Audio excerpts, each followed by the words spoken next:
आज हम कक्षा 7 पाठ 13 गति एवं समय समझेंगे विज्ञान की पाठ्य पुस्तक में। तो इसमें गति एवं समय पाठ है। तो इसमें हम देखते हैं सबसे पहले विभिन्न प्रकार की गतियों के कुछ उदाहरण। तो इसमें हमारे पास टेबल बना हुआ है। ये टेबल आपने बनाना है कि इनमें गतियों के प्रकार दे रखे हैं। जैसे मार्च पोस्ट करते हुए सैनिक जो हैं वो उनकी गति किस प्रकार की है, तो वो आएगी सरल रेखा यह गति, क्योंकि वो सरल रेखा में चलते हैं। फिर सीधी सड़क पर चलती हुई बैलगाड़ी की गति, क्योंकि सड़क सीधी है तो बैलगाड़ी की गति जो होगी सरल रेखीय गति होगी। और दौड़ते धावक के हाथों की गति ये आवर्ती गति होती है, जैसे झूले की गति होती है उसी प्रकार हमारे हाथ आगे पीछे चलते हैं। फिर ऐसे ही साइकिल के पैडल की गति होती है वर्तुल गति या वृत्तीय गति। सूर्य के चारों ओर पृथ्वी की गति ये भी वृत्तीय या वर्तुल गति है। झूले की गति आवर्ती गति आएगी। लोलक की गति भी आवर्ती गति होती है। तो इस प्रकार आपने ये टेबल पूरा कर लेना है। फिर उसके बाद है हमारे पास गति मंद अथवा तीव्र। मंद अथवा तीव्र, यानी मंद का मतलब होता है धीमी और तीव्र का मतलब होता है तेज। तो कोई भी वस्तु की गति कम होगी या ज़्यादा होगी, हम इससे पता लगा सकते हैं कि वो दिए गए समय में किसी वस्तु ने कितनी दूरी तय की है। तो उससे हम वस्तु की मंद या तीव्र गति का पता लगा सकते हैं। जिसने दिए गए समय में ज़्यादा दूरी तय की है उसकी गति अधिक होगी, यानी वो तीव्र गति से चलेगी। और जिसने दिए गए समय में कम यात्रा की है उसकी गति मंद गति होगी।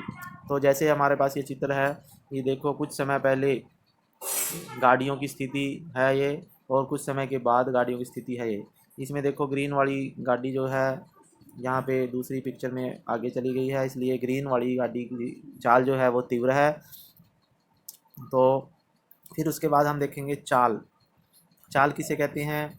तो चाल होता है किसी वस्तु द्वारा एकांक समय में तय की गई दूरी को चाल कहते हैं। एकांक समय का हमारे पास मतलब है जैसे 1 मिनट या 1 सेकंड या 1 घंटा या 1 दिन, यानी हम एक एकांक को बोलते हैं एक। तो किसी भी वस्तु द्वारा एकांक समय का मतलब जैसे अगर हम मानते हैं कि कोई वस्तु 1 घंटे में 50 किलोमीटर जाती है तो उसकी गति होगी 50 किलोमीटर प्रति घंटा। जैसे हमारे पास ये है, कोई कार 50 किलोमीटर प्रति घंटे की चाल से चलती है तो इससे ज्ञात होता है कि कार 1 घंटे में 50 किलोमीटर दूरी तय करती है। या अगर हमें पता लग जाए कि कोई वस्तु 2 घंटे में 80 किलोमीटर जाती है तो उसकी चाल होगी 80/2 यानी 40 किलोमीटर प्रति घंटा। यानी हमने 1 घंटे में निकालनी है किसी की भी वस्तु की ये 1 घंटे में कितनी दूरी तय करती है, तो वो इसकी चाल होती है। फिर उसके बाद है हमारे पास चाल निकालने का फार्मूला है हमारे पास, चाल बराबर तय की गई दूरी बटे लिया गया समय। यानी अगर हमें दूरी और समय दी गई हो तो दूरी को समय से भाग दे देते हैं तो वस्तु की चाल आ जाती है।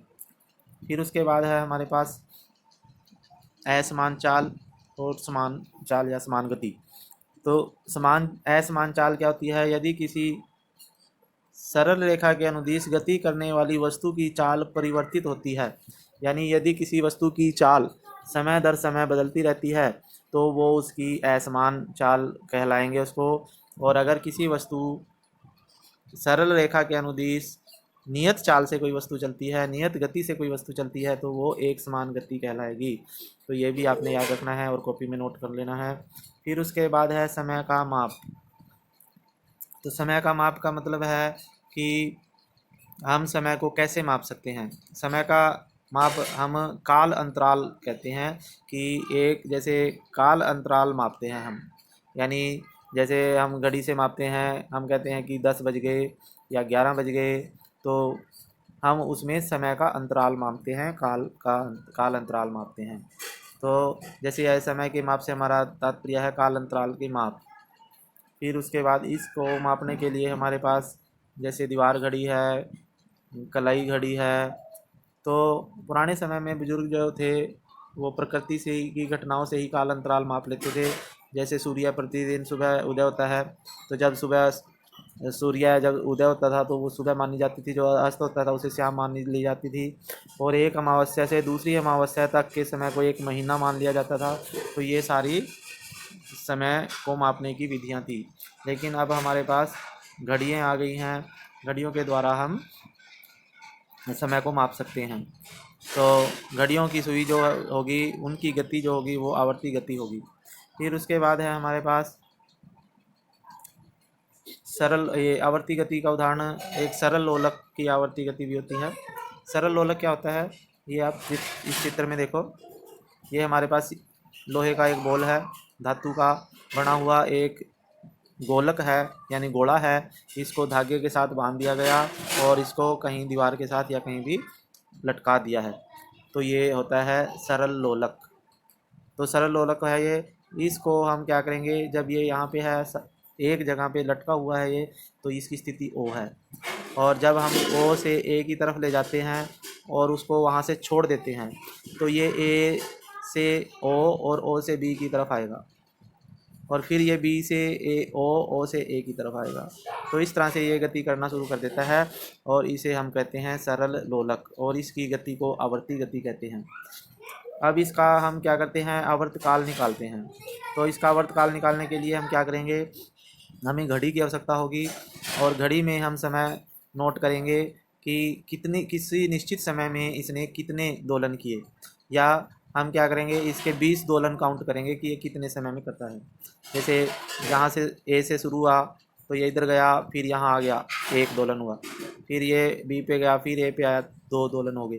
तो इस प्रकार से हम घड़ी में टाइम नोट करेंगे। स्टॉप वॉच होती है जो, उसमें हम समय देखते हैं कि 20 चक्कर लगाने में, 20 दोलन करने में किसी भी सरल लोलक ने कितना समय लिया। तो फिर हम क्या करेंगे, 20 चक्कर में जितना समय लिया, हम एक चक्कर का निकालने के, एक दोलन का निकालेंगे समय, तो वो उसका आवर्तकाल होगा। तो उसके लिए हम क्या करेंगे, जितना भी समय लिया उसे हम दोलनों की संख्या से भाग दे देते हैं, तो वो उसका आवर्तकाल आ जाता है।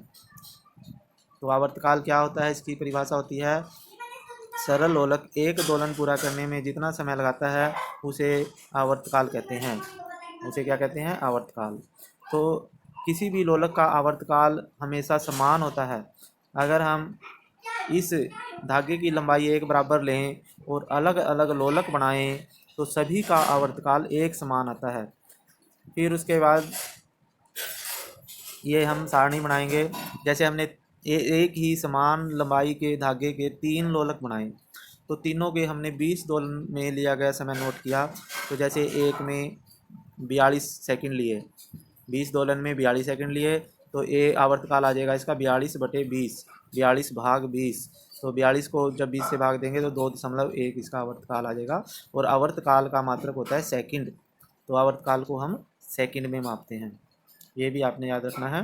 फिर उसके बाद है हमारे पास समय और चाल के मात्रक। अब समय का मात्रक तो होता है सेकंड, समय का मूल मात्रक सेकंड होता है, ये भी आपने याद करना है, नोट कर लेना है। और समय का मात्रक, बड़े मात्रक हैं हमारे पास मिनट और घंटा। और चाल, क्योंकि चाल होती है दूरी बट में, तो चाल का मात्रक होगा, मूल मात्रक मेन SI मात्रक होता है मीटर प्रति सेकंड, SI मात्रक। और इसके दूसरे मात्रक भी हैं, इसके दूसरे मात्रक हैं जैसे मीटर प्रति मिनट भी हो सकता है, किलोमीटर प्रति आवर, किलोमीटर km किलोमीटर है, आवर घंटे होते हैं, तो इसमें भी हम इसे व्यक्त कर सकते हैं। यानी जैसे अगर कोई वस्तु है, किसी की चाल 50 किलोमीटर प्रति सेकंड है, तो इसका मतलब है कि वो 50 किलोमीटर 1 सेकंड में वस्तु जाती है। फिर उसके बाद है हमारे पास, अब ये देखो, ये आपने पाठ्य पुस्तक में पढ़ लेना है कि जो सुप्रसिद्ध गैलीलियो था, गैलीलियो ने सरल लोलक का आविष्कार किया था। तो उसने 1564 से 1642 ईस्वी तक वो इस संसार में रहा। तो उसने क्या किया कि उसने सरल लोलक के ये पाया था कि अगर सरल लोलक की डोरी की लंबाई एक समान रखी जाए तो हम अलग अलग सरल लोलक बनाएं तो उन सब का आवर्तकाल एक समान होता है। और इस युक्ति का उपयोग फिर घड़ियों में, जो हमारे पास लोलक वाली घड़ियां होती हैं, उनमें घड़ियां बनाने में इस आविष्कार का उपयोग किया गया। फिर उसके बाद है हमारे पास चाल का मापन। तो चाल का मापन हम कैसे कर सकते हैं, चाल का मापन करने के लिए हमें समय भी चाहिए और दूरी भी। तो चाल निकालने के लिए हमें समय और दूरी दोनों मापनी पड़ेंगी। तो समय और दूरी मापने के लिए हम क्या करेंगे, जैसे हमने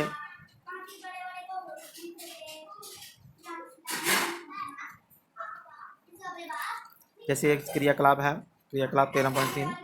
तो इसमें चाक के चूर्ण और चूने से फर्श पर एक सरल रेखा खींचिए। फिर उसके बाद अपने मित्र को कहिए कि वह उस रेखा से 1 से 2 मीटर दूर खड़ा हो।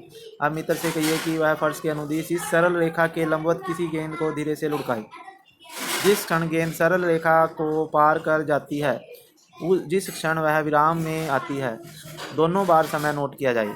यानी कोई भी गेंद जिस समय उस लाइन को पार करेगी वो समय, और जब वो विराम अवस्था में आएगी यानी जहाँ रुक जाएगी गेंद, वो समय दोनों नोट करने हैं। और उसकी दूरी भी नोट करनी है, यानी उस लाइन से जहाँ तक गेंद रुकती है वो दूरी माप लेनी है और वो समय माप लेना है। तो जब हम दूरी को समय से भाग देंगे तो वो उसकी चाल आ जाती है। तो इस प्रकार से हम अलग अलग 3-4 बार करके देखेंगे और उसकी चाल निकालेंगे। जैसे गेंद द्वारा तय की गई दूरी इसमें भरेंगे हम, और उसमें कितना समय लिया, और चाल हो जाएगी उसकी दूरी बटे समय। तो इस प्रकार हम वस्तु की चाल निकाल सकते हैं। और चाल का मात्रक हमने पढ़ा ही है कि मीटर प्रति सेकंड भी होता है, किलोमीटर प्रति सेकंड, किलोमीटर प्रति आवर या किलोमीटर पर मिनट, ये सारे चाल के मात्रक हैं।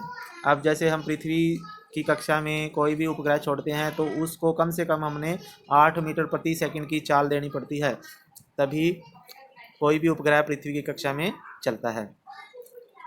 उसके बाद है अब 8 मीटर प्रति, तो इसमें हम आगे देखते हैं। ये हमारे पास टेबल लगा हुआ है, जैसे टेबल बनाया हुआ है कि कुछ जंतुओं द्वारा प्राप्त की जा सकने वाली तीव्रतम चाल, यानी कोई भी वस्तु है किलोमीटर पर आवर में चाल है। जैसे जो बाज होता है उसकी चाल 320 किलोमीटर प्रति घंटे की चाल से वो उड़ सकता है। चीता 112 किलोमीटर प्रति घंटे की चाल से चल सकता है। ब्लू फिश है 40 से 46, खरगोश है 56 किलोमीटर पर आवर की चाल से, गिलहरी 19, घरेलू चूहा 11, मनुष्य भी 1 घंटे में 40 किलोमीटर तक दौड़ सकता है। तो इस तरह से ये टेबल है, इसमें कई बार प्रश्न आ जाता है कि बाज कितनी दूरी तय कर सकता है 1 घंटे में, तो ये आपने याद करनी है। फिर उसके बाद हमारे पास चाल का फार्मूला ये है, ये चाल बराबर होती है दूरी बटे समय। तो दूरी निकाल सकते हैं हम चाल गुना समय से, और समय निकालने का भी फार्मूला है हमारे पास दूरी बटे चाल। तो इस प्रकार से हमें चाल निकालनी होती है।